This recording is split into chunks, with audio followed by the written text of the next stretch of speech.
we're back on TikTok, I will say, like, I love the presence that we have, but my goal too, especially in the work that we do, is to encourage others to show outside of downtown. And I know that we hear that Midtown and downtown are popping, but like our city as a whole, it's the same culture everywhere. We have such great housing stock. We have such great gyms everywhere. And so I just want that to be able to be seen. So when you're talking about like, where do I see the city going? Holistically, like I want us to be shown everywhere. So people aren't just looking at our sports teams in downtown, because we're more than that. Yeah. What's up, everybody? It's Brooke Jones, aka the Millennial Agent. Hey guys, it's your girl Tyra Nicole. Hey everybody, I am Nicole Pay. And you are watching the RPR Podcast. I actually have a viral video.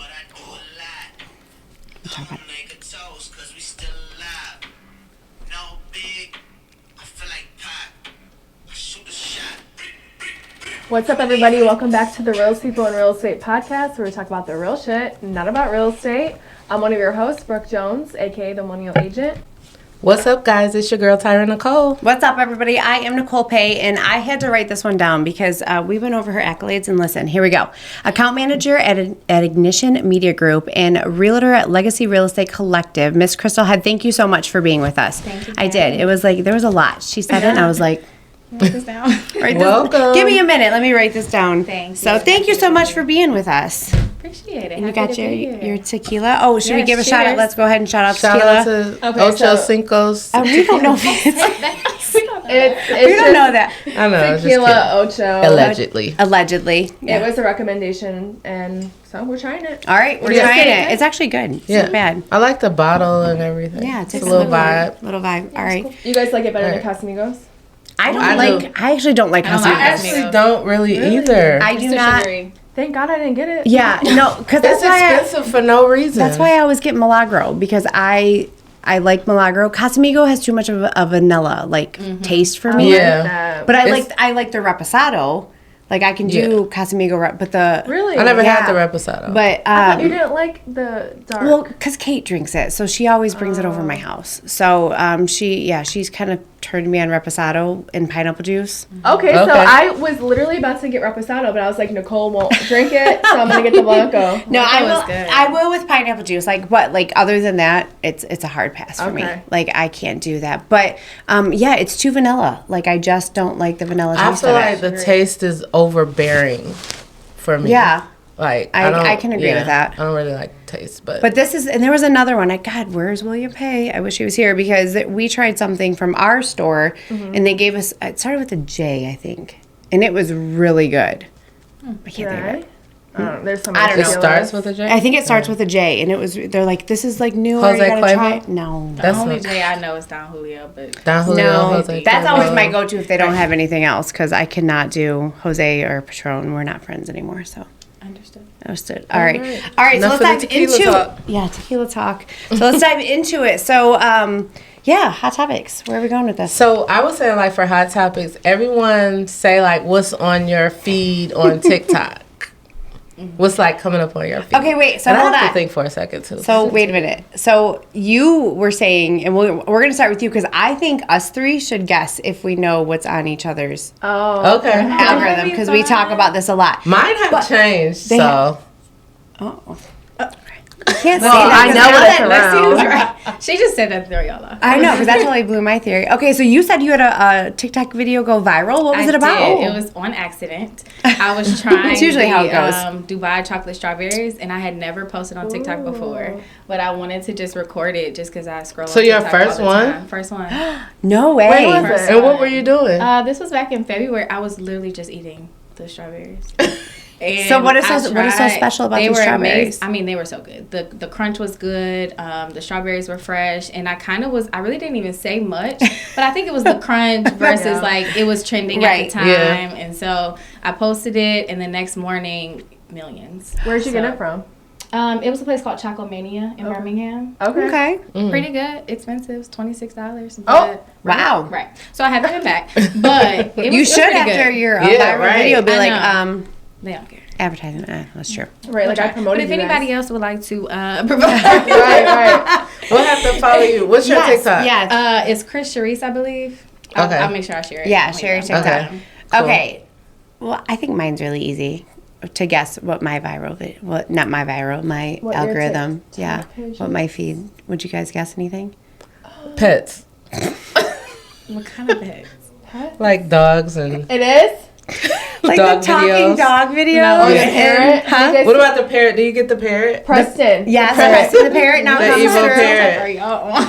So I would send them like I will sit. My kids like get so annoyed with me because sometimes like you know how you just need a really good belly laugh. Like there's nothing better, and I will sit and on TikTok go through like the voiceovers of the animals or people falling in and hurting themselves. That's my other. I just want to laugh. Like that's what I use TikTok for. I just Sometimes Yeah. I TikTok just is wanna laugh. hilarious. Yeah. It's my an escape. It's hilarious. yeah. It's My like an kids like escape. get so I'm like look and they're like Mom, not another one. Like I'm like it was funny, wasn't it? Like and Yeah. Zoe, my older daughter, she'll purposely try to not laugh because she doesn't want to like Show that you're cool. show that I'm like actually Oh, funny. really? Yeah, she That's like purposely funny. does it. Like she'll like try to not laugh. And I'm like, you know, it's funny. Like don't She do doesn't it. want to give you that. She doesn't want satisfaction. gratification. That's so funny. Yeah, of knowing that. Do you that's share fun. all your TikToks with your kids? Like Yeah. another room? Oh, absolutely, and will My absolutely. mom does that crap, and You it don't like bothers it?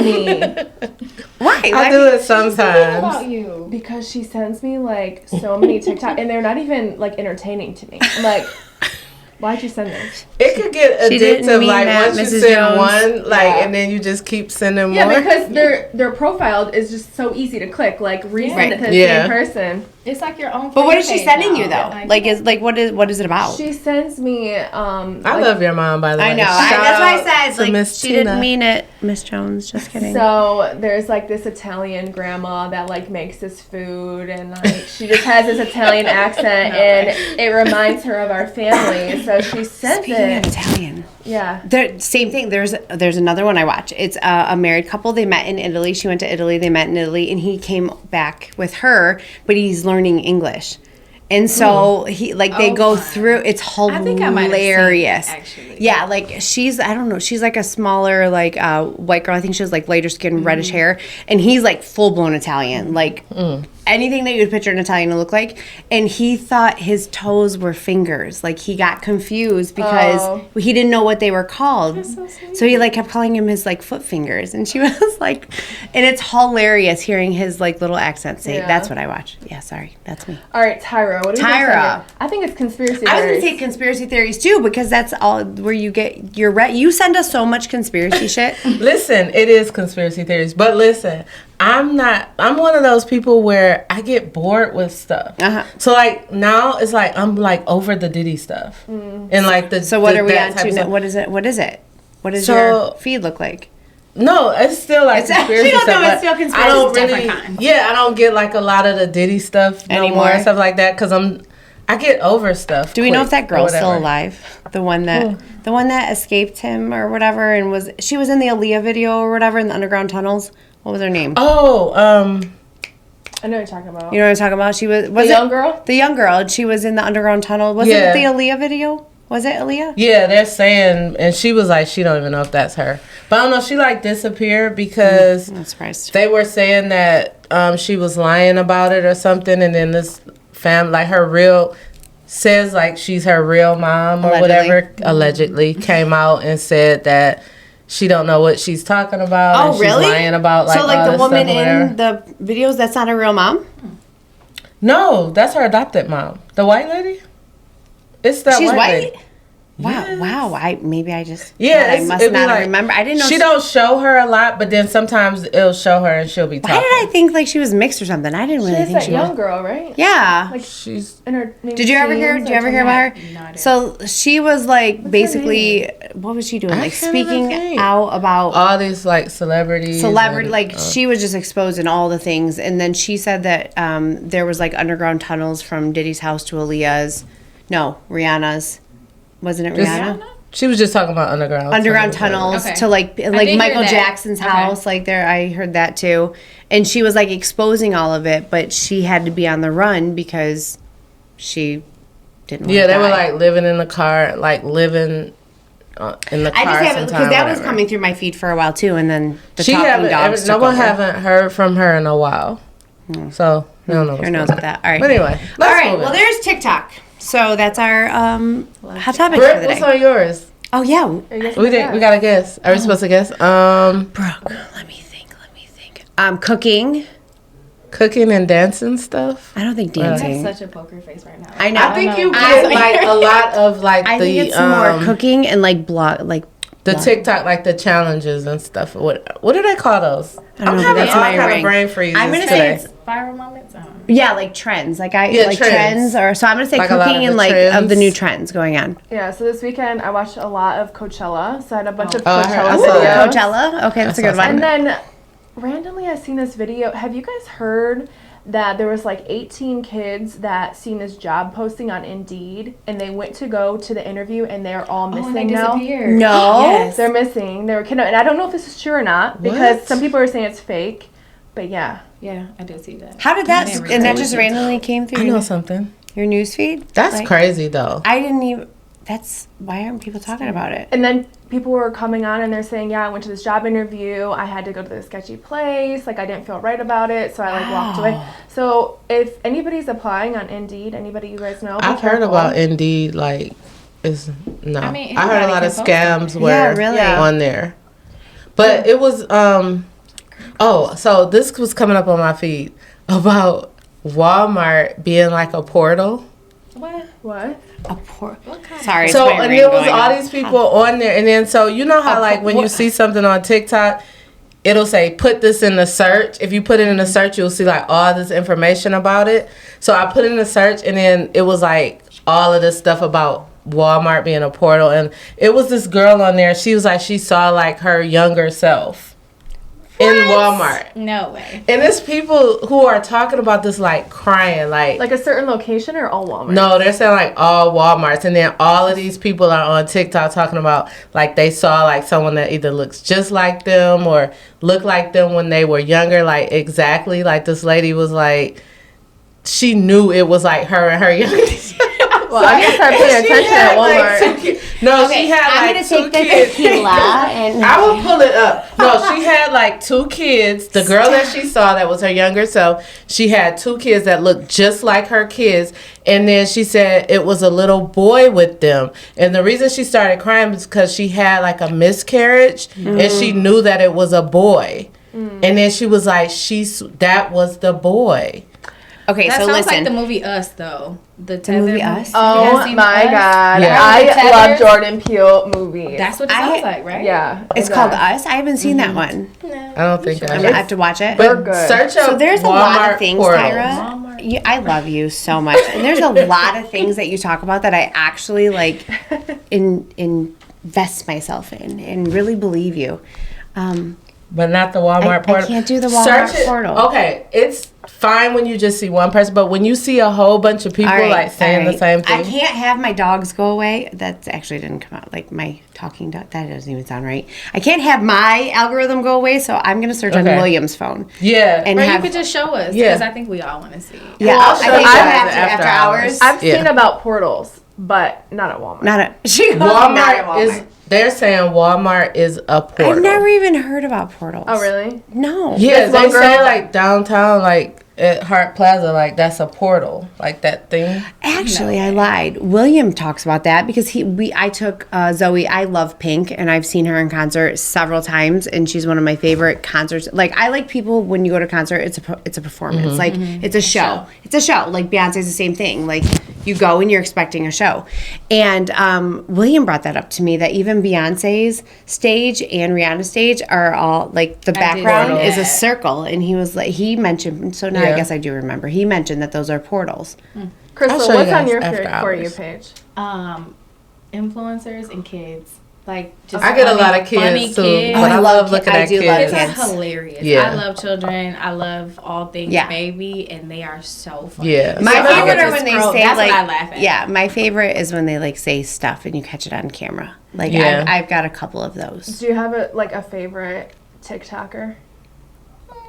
No. Oh, I do right now. Who? No. It's this girl and her mom, and it is so funny. Like she always does pranks on her mom. Oh, that's And then funny. her I love mom pranks. start like going off or whatever. Yeah, I'll show you guys after. Or when hours, people too. get scared, that's so pranks. That's my other one. When you like Oh, yeah. the videos of people getting scared, I don't know. Like I can't take TikTok seriously because I feel like I'll get so engrossed in it Yeah, and you get can. lost. And that's why I just have to use it when if I'm having like, so my phone is just insane. I have on Do Not Disturb, and all the people that are in my like, Favorites. not my favorites, the ones that get through, what is it called?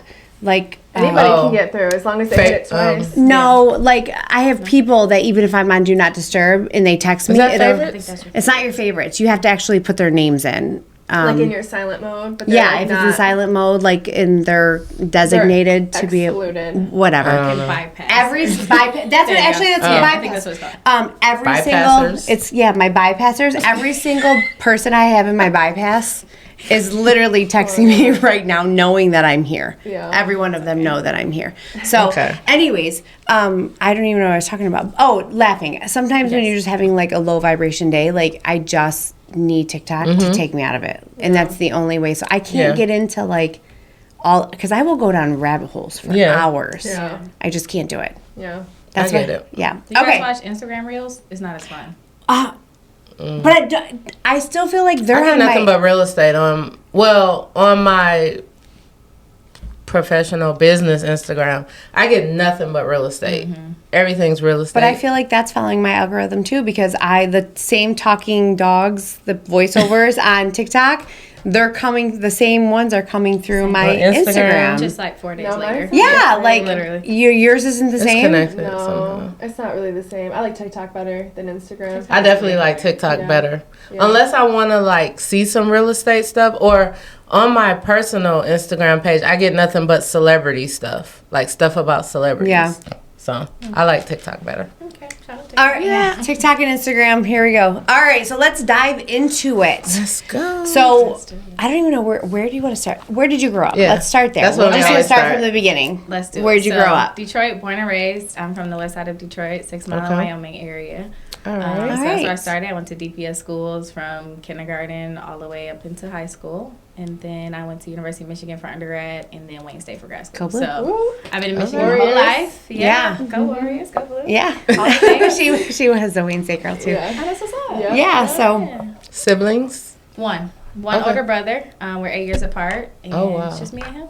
what's your relationship Me like? and my dog. That's my best friend. Love him. It's so funny Love because you. yeah, He's older or you're He's older. That's the Okay. same thing Yeah. when we were talking about my kids. My son is 8 years older than my daughter, and those two are like road dogs. Like Really? sometimes I'm like, I don't even. When they get older, I'm very nervous. I think when They're you're like road dogs. further apart, you're closer for some reason. But when you're closer in age, you're closer when you're younger. But as you get older, like you grow apart Into your more. own Because person. I think Yeah. because you get so tired of being around that person for like your whole life. Do you or notice that with something. your girls? I Like, do. are they starting to? Yeah, because it's like they almost like want their own identity because their whole like growing up, I like forced them to be twins. That's your How fault. old are they? They are, well, right now they're 17 and 19, but they're like a year and a half apart. Okay. So it's like, when I found out I was having them so close in age, I was like, oh, I could just treat them like twins. So I did, like, I Yeah. dressed them alike, like, I did their hair alike, like, everything was alike. So now it's like, well, really pretty much like when they got to, like, I'll say maybe like junior high, it was like, No, we're it not. was That's done. that teenage girl. Yeah. You know, like you Yeah. want to be your own person. right, they wanted like their own Yeah. identity or whatever. That so. whole teenage girl, like I'm going through it right now. Ooh, Yeah, man, we I'm talked not. about Yeah, that. that's fine. I'm not like she literally is not even 13 yet, and I just feel like, and I think like for us being older, and you have girls, so you can kind of understand like the society and world that we were living in is not the same. Oh yeah. Yeah, and for it's sure. and I feel like it's like younger and younger. I'm like I'm not. I thought I had like time for this. I don't have any time. Crystal, They're do you have growing up kids? faster. I don't have time. Okay, yeah. So us Does over your here, brother? We don't Does know. your He brother? does, yes. What does he have? He has my niece who's Okay. 15, and so Okay. Oh, so I'm I'll like, say so you. yeah. So you understand, I like, kind of understand. like right now, Yes. yes. Yeah, like I And that's literally. his only kid too. Oh so. my gosh, it is. It's a It is different world. not for the yeah. weak, y'all. Like, oh my gosh, I mean, it's I not for the remember weak. being a teenage girl, and Yeah. me and my mom. Yeah. But And I now, think that's I my forget bestie. that. But like, it was. I try to like, It's the hormones. and I hate being this way, but, and I don't even want to say this, but what's the word for it? I'm forgetting everything today. What? What's the word for what? I'm kind of, what is that when you like cater to people? People pleaser? Not a people pleaser. Nurturing, caring. Empath? Empath. Okay. Yeah. I'm kind of an empath, and I don't want to be. I actually am. I don't come across that way. I know. I don't come across that way at all. Do you see that in her? And I didn't as see long it as in we don't know myself. each other. But not for business, but personally, yeah. Okay, I agree didn't with that. see it I in agree with that. myself for a long Business, time. no, you're a badass. I just come into a realization of this in like the past 3 years. What happens when you start 40 gets But think about it as a parent, though.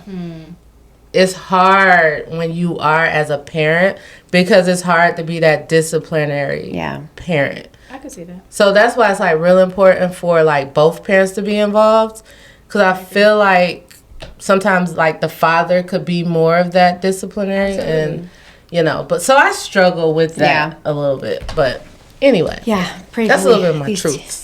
These teenagers. Well, I feel like when you have that big age gap, because one of my friends, she has that age gap, and she kind of took on the mother role for her younger sisters. Is that how your relationship was, kind of? I mean, he's a but she was younger. I was So when I was born, he was 8, and so once I was able to like crawl and move around, I wanted to play with him. I wanted to play his action figures. He would give me the action figures like with the heads off and like just go over there type of thing.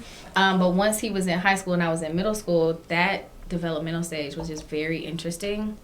So when he was getting his license and he was out riding around, I'm like, can you come play checkers with me? Like, can you come, play with me? But then once I was out of the house and he was an adult, since then it's just been, it's been fun. And so he does give me that big brother role. We lost our father back in 2018. So he still gives, thank you. So he still gives dad now. But when I was younger, he was more so like, what are y'all doing with this girl? Like, come get her. And he would say that, and you would. He would say, like, come get her. Like, come get her out of here. But well, it's funny because I noticed that with my 19-year-old. Like, during high school, Zoe was a straight, like, that's when they started to separate. Like, it became an annoyance. And then we had COVID and it was all the things. But now that he's 19 and he's in college and he's not at home as much, I notice without even asking him, and that's the thing. I don't have to say to him, hey, come get your sister. Like, he'll pick up the girls and he'll go take them for ice cream. That's nice. And it's like, so that's like parts where I'm like, okay, like he's coming back around, but I'm like, well, how would you feel if your little sister? And he's like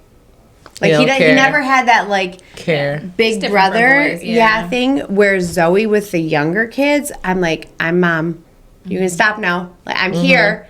Like, Zoe, don't put him in timeout. It's okay. Like, it's to that point. But I noticed, like, the transition and how different it is having an older brother as a big brother. Or as an older sibling. Did you ever feel like that little sister that wanted to do, like, everything that, like, your brother was doing? Or, like, follow him? That's how I was. With Rob? I wanted to do... Or just Rob? Rob, mainly. Because my other brother's, like, 10 years older than me. So he was, like...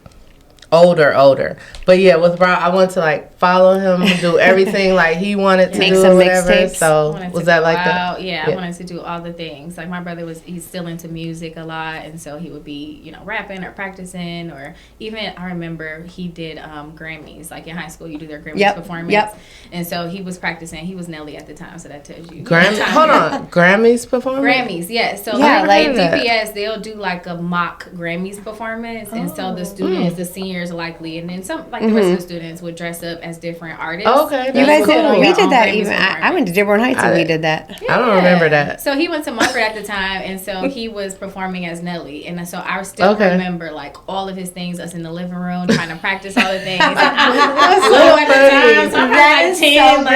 did you do that when you got older? So I was involved. I didn't perform as anybody, but I helped a couple of my friends, so it was fun. But I was just wanting to be up under him, and of course, with him being a boy, especially teenage boys. Yeah. At some point, he was like, all right, let's That's how my brother was. Like, we were so close, and then when he got to like about 14, it was almost like I couldn't come in his room no more and stuff. Like, what? Yeah, he locked the door. Boys don't want their friends looking at their little sister either. But it was just weird because we were always close, and then when they get to like that high school age, it's like, you my little sister, like, you know what I'm saying? That's so like, funny. Yeah. So I get that part. Yeah. So was over. Do you feel like you grew up a tomboy since you looked up to your brother so much? I was very much so the princess. Okay. Yeah, absolutely. So how was it growing up? Like, how would you describe yourself as a little A little Crystal. Oh, little Crystal. Oh, God, that girl. Absolutely a princess. But also, I mean, I had both parents in the home. So my parents were married, and it was an amazing childhood. We went on road trips. We did activities. We had fun. Like, when you were talking about people getting scared, my dad would do, like, tricks on us and stuff. And really? It was just a super fun household. But I very much so was a daddy's girl and like little sister. And like my mom's only baby. So my brother, you know, is from, you know, different mom, but that's my brother, you know what I mean? So I was very much so the baby of the family.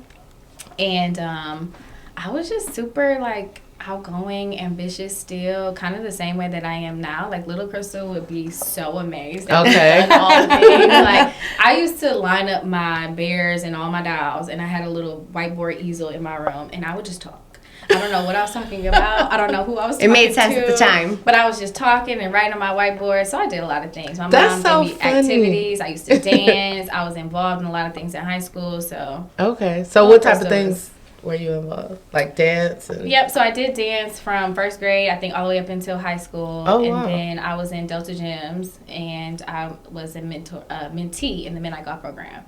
And so, are you guys familiar with the Midnight Golf? He talked about it. Yeah, talked so about it. that's actually where I just came from. So I'm a Oh, mentor really? now. Yes. So, Okay. Awesome. Yeah, he talked about that a lot Yeah, too. yeah. So With his dad. It's amazing. Amazing Yeah, he program. talked about it like Yeah. that. It was amazing. So cool. Yes, so that's fantastic. even going through high school and like looking back, is what you're doing now what you aspired to be, or was there a little like what did you want to be growing up? Like where did you see yourself? started off as a teacher. Like, you know, I think my you said everybody- whiteboard, and I was like, I get teacher vibes. Yeah, I think So my mom's a professor. So Okay. at Wayne State. Okay. And so I kind of got that from her. She was the mom where I had a homework question. She's like, go look it up. I'm like, bro. Wait, what subject does your mom teach? Occupational therapy. Okay, I didn't have her. Yeah, no, so she, so that's kind of just the environment that I grew up in. And my dad was an entrepreneur. He had a catering business. He did a lot of other things. So I kind of got the mix of both of them. we had it. Yeah, we talked about that. Yeah, and so going into college, I studied psychology, got a bachelor's in psychology, and thought I wanted to be a psychologist for children.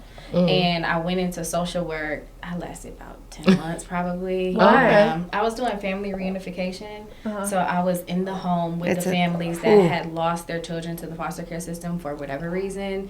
And so we were the service going back in the home and reunifying the family. Wow. And that was me like fresh out of college. So I was 21, 22, working in 3 different counties, going to all these different places, working with these families. And I saw a lot and I learned a lot.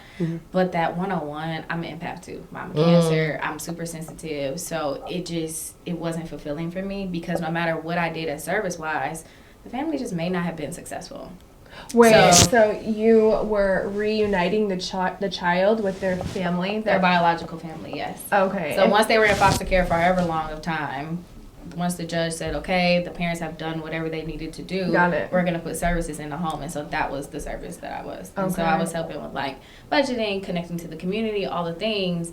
And so I recognized like, hey, I kind of like the built environment more and community development and the services that provide for those families. Because like I told you, I was super involved. Yeah. And I was blessed enough to have all of those opportunities, you know, growing up on the west side of Detroit. And so that's when I moved back and decided to get into urban planning and community development to be able to just at least support the built environment so that those families that I was working with, they had something to connect to. So what That's did you how I got find like the hardest part of being in that position though? Like reconnecting families. Yeah. What was the hardest part of that? It was the connection to the families and then seeing them not be successful. No matter how much I saw in them, no matter how much services we put in or whatever we were able to do, sometimes getting that call saying, hey, your case is closed, the kid is removed, it's like, we were right there. We were there. And I was in the midst of, I saw it all, okay? Like, Yeah. I was in the house. And so if you haven't seen your child for whatever reason in months, you can imagine the type of situations that I was in. And so Right. that was just emotionally taxing for me just because I was still super young. I was by myself once I was done with training. And it was just getting that call saying, like, hey, your case has to be closed. But it was fulfilling when we successfully reunified families and, you know, doing their So it's like follow-ups. an up and down. Yeah, type it of was thing. it was case by case. Yeah. And it's kind of like in real estate. I Yeah, mean, it's case that's by true. case. It's deal by deal. You know, sometimes Yeah. you have your great deals and you have your terrible deals. So Yeah. I kind of learned that skill there. Yeah. But just that role, I was like, oh, I'm not. Can you this is tell not us for me. like one like experience that was kind of like I can't do this? anymore? Sure. So without saying any names, Yeah, without saying the obviously, yes. situation, there was a family that we had. It was a mother. Child had been removed for domestic violence and for drugs. Put the baby back in the home, and my coworker actually at the time was doing this, and so she was taking her out doing services, and our client actually stole from her, right in front of her. What? Took her wallet out of her purse, and so we had Your client, you say your the client? client, The so client, the mother, family, the mother mother that of the- stole yeah. from my Got coworker you. while they were on service. Oh. And so that was the whole situation. They handled it, but they're like, well, we can't deny her services. And so they're like, well, you're next up. Oh. Oh. All right. So now I have to go in here. And so she had a whole host of things going on. And the child, unfortunately, did end up getting removed. But just the understanding of being in someone's home, knowing what they Yeah. have done, knowing Yeah. what they're capable of. And How you do you still not- had to go. Yeah, so how do you not throw and up help that her as defense? much Like, and- how do you not? Because I could even imagine for me, like knowing like that someone that they did something wrong to someone that you know, but like, how do you go in there without having the judgment? I guess is what Yeah. or the defense mechanism to be like guarded. Yeah, so for me, it's still about service. Yeah. I mean, no matter what, she's here for a reason. And so I cannot fault her for whatever it was that got her in this situation, especially because if that was a survival instinct for her, we're going to work through that. But unfortunately, that was one of those situations where it's like, okay, I can see the light. I can see how we can help you. Stop lying to me. Like, I'm here to support Here to help, you, you know, those things. But that's when I think I was too in the weeds of it because I was trying so hard. And at the end of the day, like I told you all, the baby ended up being removed. So it was just unfortunate because having to go through all of that, experience, you know, my own safety, my learning and all, and then still it wasn't a quote unquote successful case. And so with that being a job, we still had to track how many successful closings did you have and all the things. So I'm like, I'm failing at my job. I'm trying to do all these things. But yeah, it was hard. I mean, I've seen fights, I've seen arguments, I've seen I've saw it all. So there's something that you said that I actually want to pinpoint on because I think that this is what the stereotypical or stereotypes that society puts on. When I said to you, how do you not go in there being defensive or with your guard up, the way you said that may have been her survival mode and how are we that's like that actually was like an aha moment for me when you said that because I'm like I didn't even correlate that. I put it as in like defensive, like you have to go in here knowing that you never know. Don't get me wrong, I still went Yeah. in Well, with yeah, just my but folder I mean, and just- my pen. Yeah. Like, you know. Just the outlook though of you flat out saying like how are we going to get you out of that survival mode, and it was it definitely is eye opening because I think a lot of people don't think about that, and I think that you're quick to judge, which I may have been in that moment, not thinking that might be all that she knows. Yeah. And that just comes with like the professional training, but understanding psychology and understanding, you know, they told us before I wasn't just thrown into the fire. Like I did shadowing and training, and they let us know like these are the things that these people are going to be doing because this is the barriers that they're facing, but this is why we're here. And so I kind of just always clicked into, okay, well, this is why I'm here. I'm safe, you know? I mean, we still, social workers knew, police knew, like I wasn't physically in danger. Right. And the fact that she didn't assault her or anything like that, she saw an opportunity and she took it. I mean, she's in this position for a reason, but I'm the one that's supposed to be here to help her. So I'm just going to do my job. And that's kind of how it was. Were you, was your performance based on how many successful cases you had? No, and thankfully. Yeah. But they did track it though. Yeah. So for me, I told y'all I'm like daddy's girl, like little princess. I want to be right? Like I want to win. I want to know. I want to do everything right. And so they did keep track of that. But like just my performance was, what services did you provide? Kind of, did you do everything you could, or was this a situation, you know, that the family just couldn't beat? And so luckily I wasn't judged on performance in that way. Yeah. But still personally, I kind of felt, you know, defeated sometimes. Absolutely. Especially being that young too. I was 21, 22. So emotional. Oh my God. Yeah. I would have wanted to adopt. Like if I would have Take them. How do you not get emotionally attached? Yeah. That would be. There was kids that I absolutely was like, Judge, I'll take them. Like it's fine. Yeah. And they're like, no, you can't. You know. So it was definitely eye opening, and it helps me like when we're talking about development, we're talking about real estate, and just my own experiences. It helps me to think about those families and those kids because the areas that I was working in, that spans across the nation. I mean, it's not specific to the clients that we had. These families are facing the same things. And so the fact that I was able to see that is I know, okay, well, this is what that family would have, use to be able to be more successful. Yeah. So. So that took you back to going back into the city, and talk to us a little bit about that. Like that Yeah. transition, how did that look? Yep. So I moved from Ann Arbor back in 2019, and I started working at Sinai Grace Hospital. They had a community development corporation where I did project management there, and so that's where I started to do like neighborhood revitalization programs and like applying for grants and kind of really getting back into Detroit and knowing what programs are here. Rehab, real estate, all the things. And so that's where I fell in love with real estate, and I got a real estate license. And my boss at the time actually encouraged me to go back to school because I thought I wanted to go back for social work. And she was like, you didn't even like it. Like, you're right, but I want to help people. Like my whole thing has always been like, how can I help people? Yeah. And so looking into urban planning and understanding how municipalities are built, how neighborhoods are built, what does revitalization actually look like for the people that actually live there? How do communities support its residents? And so just learning that, so I was like, well, this sounds like something for me. And That's so awesome. that's kind of where the journey has gone. So now all things community development, real estate, they always go back to that psychology background, and it's really for the kids and for families. That's why I do it. So I like how you, in the social work field, it was like, whatever happened was like you couldn't really do nothing about it, but you jumped into something where you could really like put whatever you can into it to actually make a difference. Absolutely. So is that how you kind of felt? Yeah, definitely. And luckily, I mean, it's just how things work out. It was right, near the neighborhood that I grew up. So Sinai Grace is right down the street from Renaissance High School. And so that's where I went.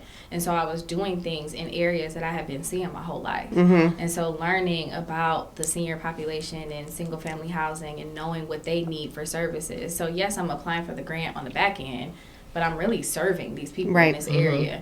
And so that's kind of... Or seeing where it's going. Like Right. that, like you're like in the thick of it, so you're Yeah. seeing where it's going and what it's and doing. knowing where it came from too. Yeah. And knowing, what I would have wanted or what I did have that other neighborhoods should have. And then just housing stock too. Like Detroit has so much history.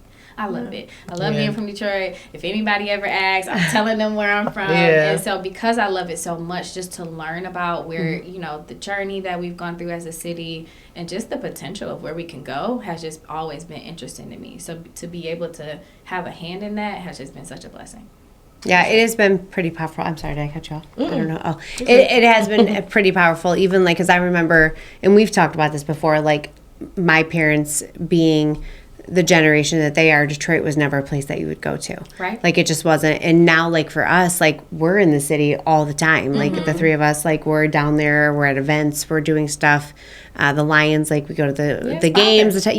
So it's like the dynamic and the environment has changed so much. So what would be your envision for where the city is going to go? Ooh, that's a tough one. I mean, I really just say growth and prosperity. I don't know what that looks like in the development world. But this is a city, as we always talk about, we have grit. The culture of this city is like nowhere else. I've traveled to a lot of different cities, big cities, small cities, and I think we can all agree that Detroit is very unique. And so it's hard to say where we can go because I feel like we're that kid where it's just like, you can do whatever you want to do, kid. You gotta go to the moon? Let's build the rocket ship. Yes. Yeah. And so from how we're led as a city to the opportunities that we have here to our built environment, all the things are just absolutely amazing. So I'm more so excited. Like, what are we going to do? Because I do think that it's going to be great, but it's just hard to say because we're not like anybody else. Yeah. So. Yeah. And it's funny because I feel like so many people their goal was to move out of Michigan, Now, we talked about this on a podcast, maybe a couple podcasts ago. People are coming to People are coming back. now. Oh, Yeah. And you And see it's it a on thing. TikTok. Yeah. Yes. And so, since we're back on TikTok, I will I love the presence that we have, but my goal too, especially in the work that we do, is to encourage others to show outside of downtown. And I know that we hear that Midtown and downtown are popping, but like our city as a whole, it's the same culture everywhere. We have such great housing stock. We have such great gyms everywhere. And so I just want that to be able to be seen. So when you're talking about like, where do I see the city going? Holistically, like I want us to be shown everywhere. So people aren't just looking at our sports teams in downtown because we're more than that. Yeah. Yeah, and I That see is true. that. I see that a lot. Actually, we were talking about earlier on my Instagram. I always get like, I don't know what the page is, but it shows people talking about Detroit all the time. Yeah, and it's always like people like from out of town who's either moved here or like came here to visit, and they're like talking about Detroit, and everything is so positive. Like everyone who comes from out of town, they're always talking positive things about Detroit, and they're like, I don't know what everybody else is saying about Detroit, because it still have like this stigma or whatever. There's a stigma. Yeah. I feel like that's never gonna go anywhere. Those people are really only downtown, like she was saying. They don't go to the neighborhoods outside of downtown, and there are still some rough neighborhoods. Yeah. I mean, we see them, you know. But it's expanding. Like if you look at like over the last even just 10 years, like look at all like the changes and how things, it's like I've saw the progression. So I think just don't it's want just the going to keep progressing. gentrification to take over, though, and that's what I'm concerned Yeah, about. I mean, it is. Like, that's but, honestly what concerns me, because we saw what happened with Chicago. And that's really what happened with Chicago. It's starting to happen in Detroit. And you can see, and I just hope that there's enough people within the city that keep the city what it is. And it's hard when you're coming up against the We need cycles. more, what is it called? Low income housing.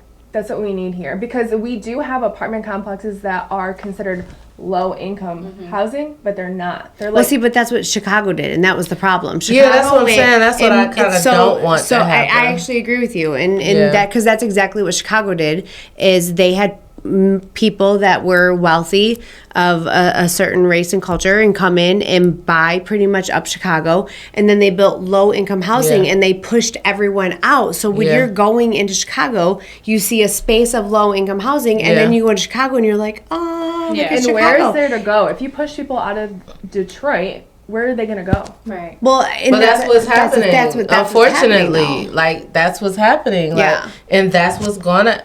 I don't want to wish this, but it's just the direction that it seems to me that it's moving in, because everything is becoming so unaffordable for people, you know, that can't afford it. Like they're charging like way too much for rent, where people.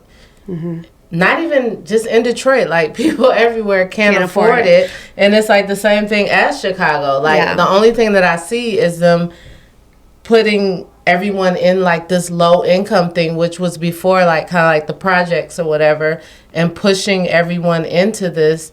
And then all of the outsiders coming into Detroit who can't afford it. So I mean, correct me if I'm wrong, because I even think in Chicago, you're not even allowed to like panhandle, or like you can't. Like they patrol the streets to where if anyone's on the streets at a certain hour, like they are forced to leave. Like, and I correct me if I'm wrong, and we'll have to look that up, but I'm almost positive like that is what has happened. And Chicago's a beautiful city. I absolutely love going there, but I feel like it's fake. Because what happened was they went in and companies bought these buildings and they just moved everybody out. It's almost like if we put you over here, we're not going to see you and you're not going to be a part of what we're building. And I don't want to see that in Detroit. Yeah. But I'm seeing it even with the Lions. Like we've been season ticket holders for years, and now you have these corporations coming in and buying these tickets and then reselling them for astronomical prices that people can't, and they're doing it to get certain type of people within the games. Because not everybody can afford, you know, we're in Lower Bowl. Not everyone can afford our tickets.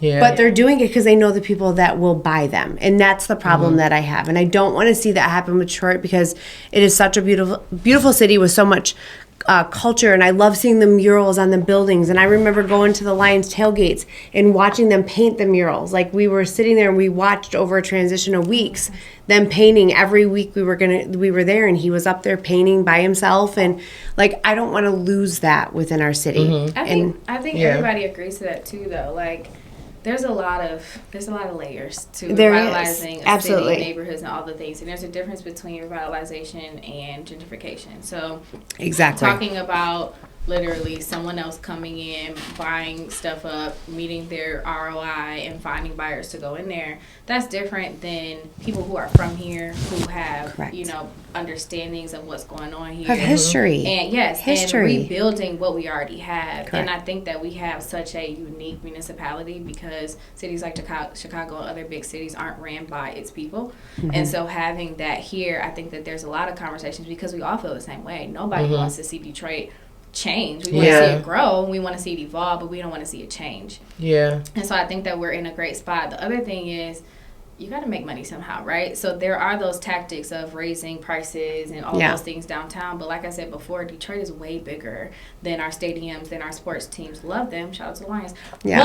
But it's way bigger than that. And so when we're talking about people like my team and like other teams who are doing work in other neighborhoods, that's where people can go. You know what I mean? That there is affordable housing there because that's what our housing stock is, and that's who it's tailored to. And so those buildings that go up, they're nice, understood, but our city is way bigger, There's a bigger than picture. what's happening down here. And so when we talk about Detroit as a whole, and just because I'm from here, I don't think, just what people are seeing on the news and all those things. Like, yes, every area has, its projects or its poor areas. Yeah, we were just talking about Inkster. Like, you can go in one block and it's beautiful, and the next block, it is literally block by block. And that is wherever you go in this world. Like, where there's people, there's poverty. I mean, that's why we have, systems in place. But I think that when we're talking about growing Detroit, I think all of us or most of us, have the same goal of just making sure that we're rebuilding what's already here upon the culture that's already here. But, I mean, there's going to be some of that, just because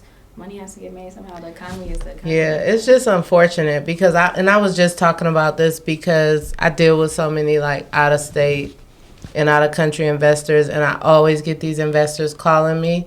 And now, like lately, all I'm getting is people trying to charge like $1,500 for a 2-family flat, like from California or different states or whatever, and it's like. And I'm the one that's like trying to keep like it at a level head, at an affordable price because I know like these people can't afford this, but what they're doing is like coming in and they're seeing like what some people are getting for this, and they're thinking like, okay, I can get this for this, and then that's what they're buying these properties based on. Yeah. So it's just. I'll be interested to see how everything goes because the way that it's going now is like everything is going up. Yeah. I'm in there. I'm in the thick of it. Like I'm in Detroit like every day, like seeing what's going on, and what's going on is way too much is being charged for rent that people can't afford. So I'm stressing more of just like become homeowners. Like that's why I force so much like the educational piece of like trying to become a homeowner, because otherwise you're going to be put in a position where you're you paying can't someone afford else's it. mortgage. Yeah, or you can't afford it. Yeah. You know. So I think glad you said education. Yeah. I would say, but to be a homeowner, you need a job, and I feel like that's another topic. Like, we need more jobs here in Detroit. Chicago, everybody from here, a lot of people from here go to Chicago after college. That's true. And make more money. Make more money. Because there's more jobs out there. Yeah.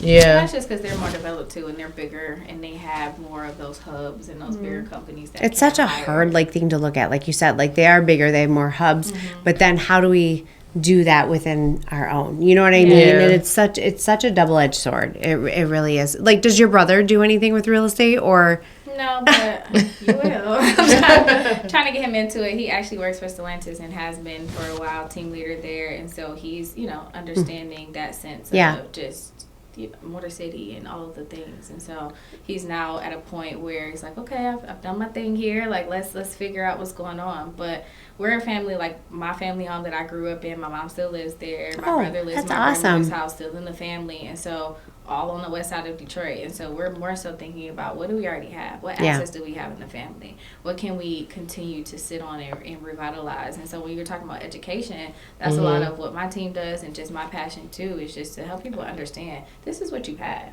Yeah. We're seeing all these things, you're seeing the news, it's going to happen. Like, let them do them. But we have such great stock here, and we have such great things that we can continue to revitalize, and people just don't know what to do with it. Yeah. Well, that's exactly what it is. Part. Yeah. So and mainstream media has also showed, like, for people to want to strive for more, not realizing what you have and what you're sitting on. It's always that need of that instant gratification and wanting more. And that's social media too. I mean, social media, absolutely. Like you have, it's I'm fake, sure y'all seen, I bought it for this, I flipped it for that, and they don't tell you all the things. All the things that happen in between. So go to somebody, go to a team that you know that they're doing it, they're in the thick of it, and they understand it, and that's kind of what we push to.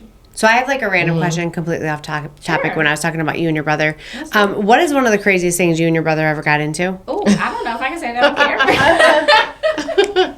Honestly, though, Come on now. We were good kids. Like, and I'm not even Girl, saying that. you I did swear, something. I There swear. had to be a moment where can't you think of called your anything. brother, like, come pick me up, or your brother was like, hey, I'm doing this, don't tell mom and dad. Like, come on. No. No. I really can't think of anything. Also because he was still like a father figure too, so I probably told him after the fact. Like, I did X, Y, and Or what Z, about or he you? told me. Was there something like? No, I probably called him like on campus. No, I mean you. Like, Oh. Was there something that You. you mean like you did? Like something that she I did? did? oh yeah, because we didn't talk about teenage Crystal. Yeah, we didn't talk talked about teenage like, Crystal.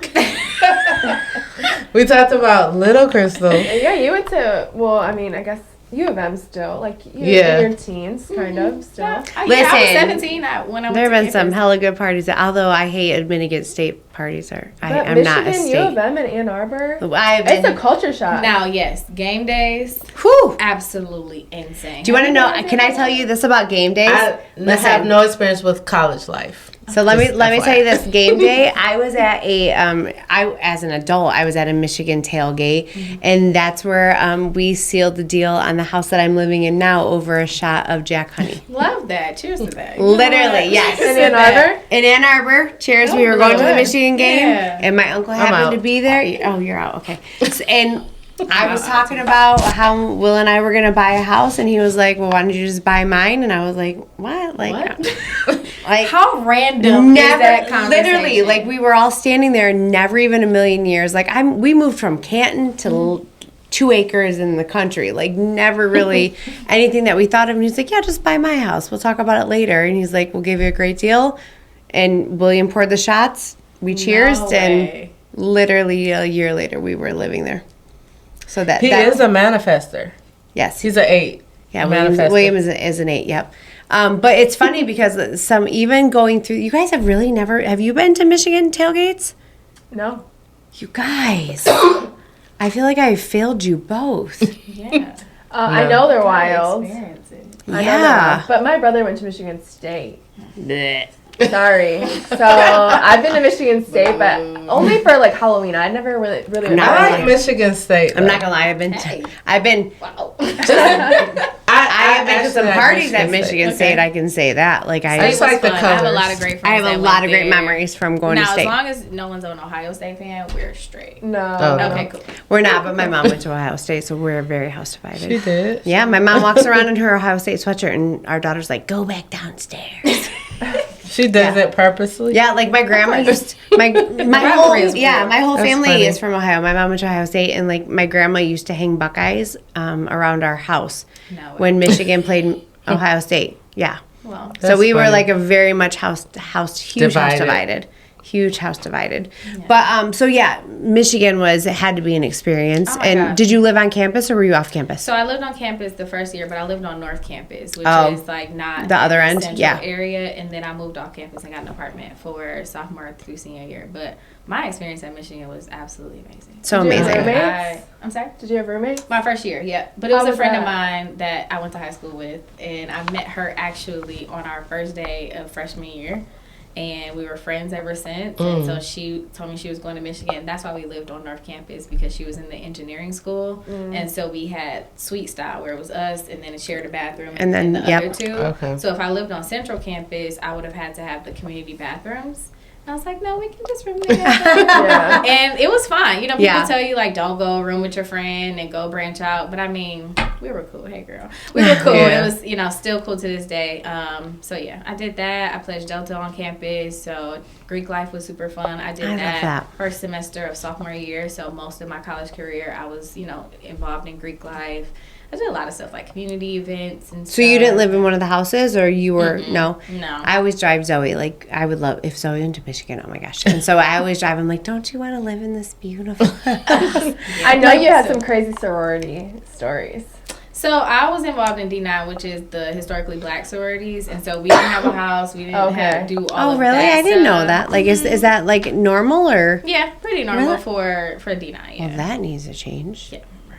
Some money, Yeah, it is. longevity, and those Yeah. things. But It was super fun. I mean, yeah, stories that I would absolutely take to the grave. But parties were fun. I mean, but just Greek life in general. I mean, it was 4% black while I was on campus. So you can only imagine that we all stuck together. And a lot of us were from the state of Michigan. So people that I've never seen before, never heard of, but also some of my really longtime friends that I've been friends with since like elementary school.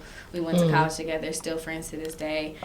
So just a lot of great relationships. Grew up a lot there too, because that was my first time outside of the city of Detroit, which it was still in Michigan. Was but it a culture shock? Absolutely. Yeah. Ann Arbor was a completely different vibe. So I did the Summer Bridge program, which was just for a small amount of freshman students, and so we were on campus during the summer. So nobody's really on campus other than like the athletes and people who just stayed there. So we went through the cohort, and I was like, college, I could do this. We got back on campus in the fall. I said, oh no, there is 500 people in this classroom. I don't know what to do. Man. I'm in this astrology class that I just signed up for because it hit my, it worked in my schedule. Yeah. But I had people there and friends and mentors and all the things. So it was cool. But I love Michigan. I believe blue. You'll hear me say it. Through and blue through. Everywhere. So I'm glad. I'm glad I went there. Was That's that awesome. the first time you moved out of your parents' house? Absolutely. Yeah. Yep, never going back. Oh, you How never was been that? back? No. I mean, I lived there for like a couple months in transition, but no. Okay. Yeah, I've been How out of was the house that experience like when you first went to college? Was it what you expected or? No, it was hard. It was really hard. Only because I came from such a solid, close-knit family to where I felt ready because they prepared me for that. And like I said, with the summer program, it was kind of a little taste of what college life was like and waking up on your own and going to classes and all the things. But once I was actually on my own, I remember calling home like, yeah, I can't do this. Like, Really? come get me right now. And they were like, girl, please. Like, we paid that go ahead. Yeah. And so there was a lot of those moments where I doubted myself. And I was like, I'm 45 minutes up the street. It's cool. I can just go to Wayne State. My mom works there. Everything will be fine. But I think that was the thing that challenged me because even though I was right down the street from home, it was still a completely different life. And I grew up a lot there, like I said. And so living in an apartment, living off campus, I lived by myself. So I had to learn all the things of how to maintain an apartment, how to clean, all the things that I was already prepared for, but I just didn't know until I was in that situation. So I have to say this too, because having a young black daughter who's going into the world, facing the challenges that even at 12, she's already faced. Going into that situation, what was within you to make you, I don't want to say strong enough because I don't like that term. What am I trying to say? Like, what made you have that drive, the resilience and drive to stick it out? Because I think that's a message that for me, I don't know how to explain to her, and I try so hard because she's going to go through these struggles and stuff like that. What was within you that made you really want? I mean, you called your parents, but what there had to still be something with you that made you keep going. Yeah, completely transparently, it was the strength of God. Like, honestly, that's what got me through my faith and being able to have family members, mentors from like the Midnight Golf program, other people who were there on campus who were older than me. My support system was super big. That was super big. And just having people to remind me of who I am, where I came from. And like I said, I was already instilled with those skills. You just don't know until you have to use them. Absolutely. Yeah. And so it was really that. But it was hard. It was those situations where I was the youngest, the only black, I've hit it all. You know what I mean? And so, not to say that it wasn't hard, but it was those moments where I do have someone to call. Because we often underestimate the struggles that you're going to face regardless, but how are you going to get through them? I think the question is when you had the call, like, what did those people tell you? Yeah. Like, if you called your mom, like, what did she say? So, mom, she's just like me, super empathetic. She's like, oh my God, what's going on? Like, let's talk through it. Like, but my dad was like, you got it. Figure it out. Like, that's why I think it's so important to it have was so both. funny because William and dynamic. I think almost it's sometimes like with William and I, we go back and forth where sometimes like I'm the empath and I'm like, I'm a talker. Like, I want to talk it. We are not going to bed until we talk about it. Like all this. And my husband's the same way. He was like, you'll figure it out. You'll figure it out. You'll cut down the weeds and you'll keep it walking. Like, but then there's moments where I'm like, all right, like with our son though, I find it different. With my daughters, I'm like very empath, but with my son, I'm like, figure it out, my man's. Like, you Yeah. got, like, and where William was like, come on. Like, he has the toughness, but I notice that it's different with me with the girls. Because whether or not we want to admit it, mean girls are mean Oh, as gosh. hell. Like, and I'm It's noticing getting it. worse. Yeah, and it's getting worse. And that's the thing. Like, I think boys are built with a different type of resilience is the word I'm looking for when they're growing up. But little girls, some of these little girls are straight up assholes. Like, I'm like, where does this inner It's just surface hatred, level, though. Yeah. like, come from that you're projecting it so Their much? insecurities. And it is, but to explain that to someone to build. So, what was it through your childhood that you felt like they prepared you to have that resilience?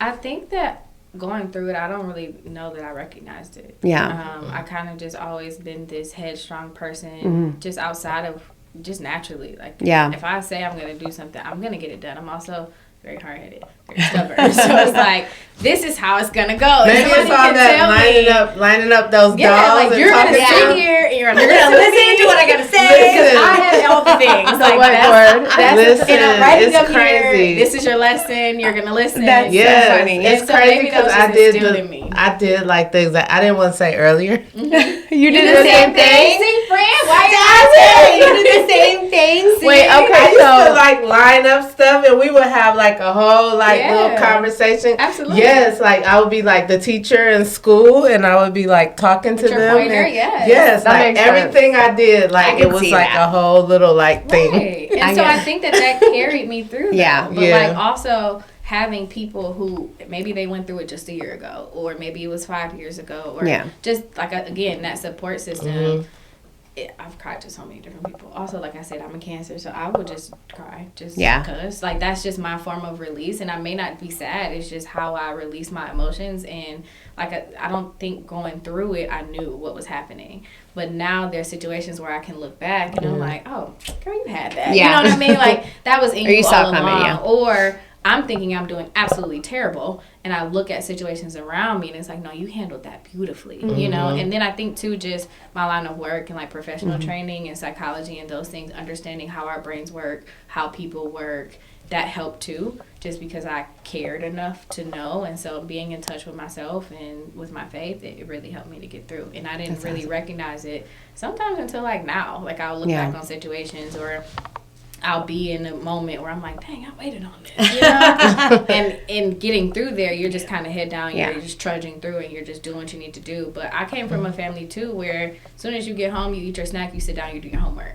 And so it was very structured. It was Yeah. very much so education based. I told you my mom used to tell me to look up in a dictionary. So I kind of just had that instilled. So when I got to college, same thing. It was you know, natural. Of course, I partied and did Well, yeah. all the things, you know. But it was the same thing. I was just in a different place, you know. What made you go into? So did you go? You went for social work, Psychology. So, what made you go into psychology? Just the care of like people and understanding how and why things work, and that honestly at the time was the only major that made sense. But also too, I thought I wanted to be a therapist, a social worker, so it kind of just went hand in hand. And I cared a lot about child development, and so Michigan had a program to where you could take a lot of like child development classes under the psychology major.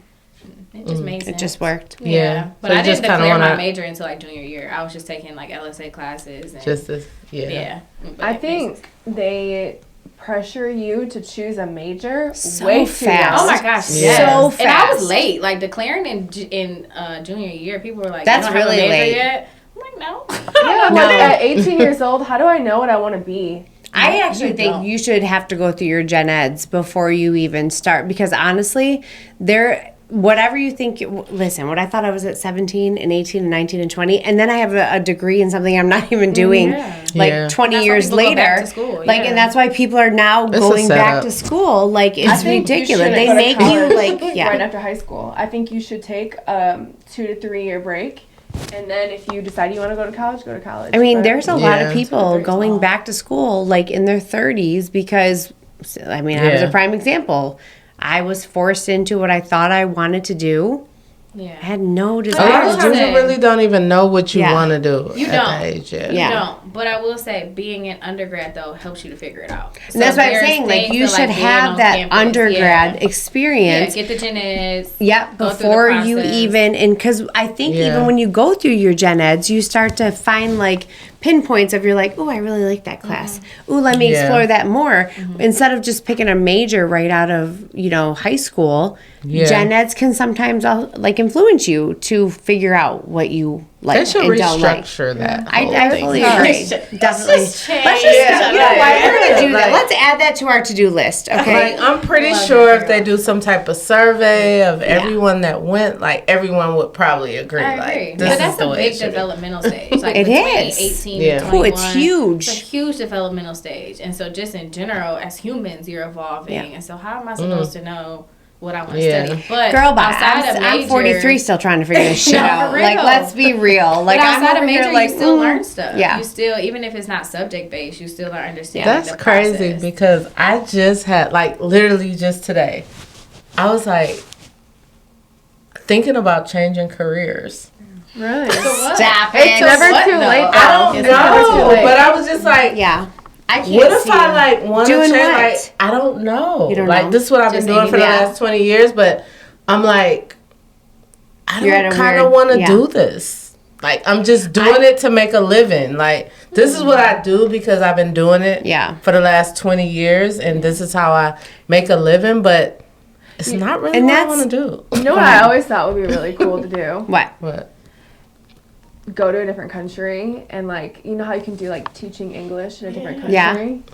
Doing something like that for a year and just experiencing experiencing life. it all. Yeah, just experiencing Yeah. life. Yeah. Yeah. That's why, like, for me, I was like, my parents have, everything was like college degree and you have to go to college. And so I was basically forced into college. I didn't have a choice. There was no ifs, ands, or buts about it. I was going to college. And I think about it now in hindsight, knowing that I'm not even doing what I went to college for with my kids. I keep saying to them, like, you can change your mind. You can do all the things so like Zoe wants to be a blogger. She wants to, like, and I'm like, okay, go blog. Like, just make sure you take mom with you because I want to experience it all.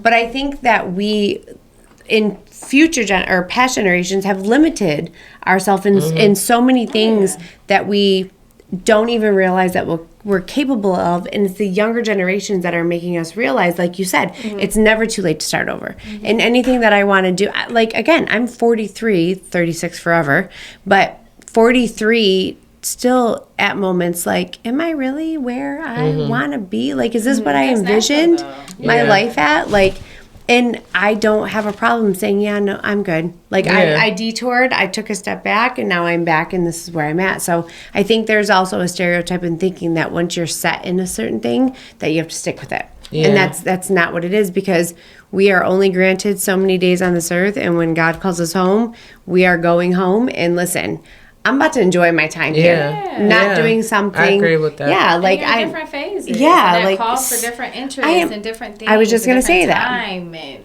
I'm not exposure the is same big, person too. I was at 20 that I was at 30 that I was at 40. And I don't think there's anything wrong with, so you know what? I will support you if you want Yeah, to. you got one life. Thank Do you. You it, got girl. one life to, Yeah. although we still have to do the podcast, but Yeah, the podcast. I'm still gonna do what I give it too enjoy. far. Don't go doing, too but far away. yeah, I But enjoy doing I this, really so, do yeah. believe that, because Yeah. it is like, you don't like what you're doing every day, you take that energy home, and then Yeah. your kids Live feel your it. And life. now our kids are growing up in a space that I'm like, oh God, I gotta fucking go to work. Like, I don't want to Yeah. be in that space. It's just like I had this moment where I'm just like, cause I do property management as well, and I'm just like tired of hearing about other people's problems and That's okay. people just come to me like, I couldn't pay the rent because this and that and all their problems. And You're whatever. like, I've heard it all. Like, Yeah. it's like, I'm tired of hearing about everybody's problems and everybody coming to me, like, for a solution. And even with real estate, it's like, everyone comes to you for, like, the solution. Yeah. Like, how can I do this? And I'm kind of like tired of being that person. So. All right, so we're gonna wrap it up, and we usually have like questions that we ask. I know this has been so much fun, but we have questions that we normally ask, and typically we sometimes ask the same questions. So, Brooke, I'm gonna let you go ahead and start this one with your final question. Okay, what is your craziest real estate story? Oh, it was my very first deal. Did you know this question That was was coming? quick. No, That was I fast. didn't. Okay, but you were like on it. Yeah. Okay, no, go ahead. No. It's just because it was my very first deal, so I would never forget it. It was an investor deal. It was in the Boston Edison district. I love that district. Home was purchased for $300,000 or whatever. So as a new realtor, You're like, yes. what? And Big it was sale. 2021, so this was Score. still pandemic COVID, market. yep. Oh my gosh, 300,000 in 2021. Yeah, you're like, I'm on it. That was a nightmare. So went into it day before closing, couldn't close because of something caught up in underwriting. Deal fell through. Found a hard money lender. All the things back and forth. I'm being a psychologist. I'm being a realtor. I'm learning from my coaches. All the things, and deal ended up not happening. Ooh. Come back 2-3 months later, and title company is like, "Hey, your deal's closing tomorrow." I said, "No, it's not." They said, "Oh yeah, no, yes it is. They're about to close." I said, "Oh, you owe me some money." So I had to go back. They went behind my back and they What? did a deal with the actual seller. Once they got their money together or whatever. Wait. Yeah. Okay, yeah. How did they get in contact with the seller and the listing agent? Well, the seller was there. I mean, so it was because it's an investment property. You work direct to seller a lot. So Yeah. it was a for sale by owner, and so Okay. luckily they had me sign the for sale by owner paper that says that we will pay a realtor for the commission within this amount of time. And so the time that I had was 6 months. And so as my clients were there, We were like meeting, 5 we months were and doing 29 all the days. stuff. Right. So we were doing all the things, and so they got in contact with the seller, and once they got their funds together, they went back and they did a deal, which was a lot less than what I was gonna do. And they went through the same title company, which and so they Yeah. told me like, "Hey, this is finally closing." I was so confused, and so How I long called was this? the process Like that, of yeah, change. like No, the time- no. Oh. From the time when you thought it was gonna close to when about they 3 months. Less than 3 6 months. She said It was contract within was that 6 months, yes. And so Wow. I had to sit there and negotiate with like mentors on the phone and all the things, and they're like, "We don't owe you SHIT," like the whole thing. And so I ended up getting commission at the end because of the document that I had. But right. yeah, they That was went behind called my back. CYA. And so I And went in that through document, all yeah. of that, like Wow. when I tell you, As it your was first deal. my first deal, and So I I was so was excited complaining about my third, and I didn't. Yeah, that was my nothing very compared to your first so I one. was thrown into the fire from the very beginning. How'd you so- find these clients? cold calling. So the team that I was on, they just had me cold calling and going through scripts and all the things, and so I found them. I kept nurturing them. They finally wanted to go out. We did all the vetting. I did all my homework. Wow. They couldn't close, and then they went about it by themselves. So do you think that all was a part of the plan where they don't made it know. seem like they couldn't close, or I sure hope not. But you just never You know. never know. You never know. So I get a buyer agency agreement signed. Yeah. Yeah, but that's they why you have all that in documents the place. contract. No, but it was you were the buyer's agent, right? Yeah, I was I was a gonna say buyer's because it's in the listing contract too, like 60 days after or something Yeah. like that or whatever. And so the thing with that one was because it was for sale by owner, they weren't represented by anybody, and so I covered myself. Both, almost on the even end. both sides too. Yeah. Yeah. Well, at least you Say, got like, paid even from if you it. sell this to these people, Yeah. that's me. I brought them to you. Yeah.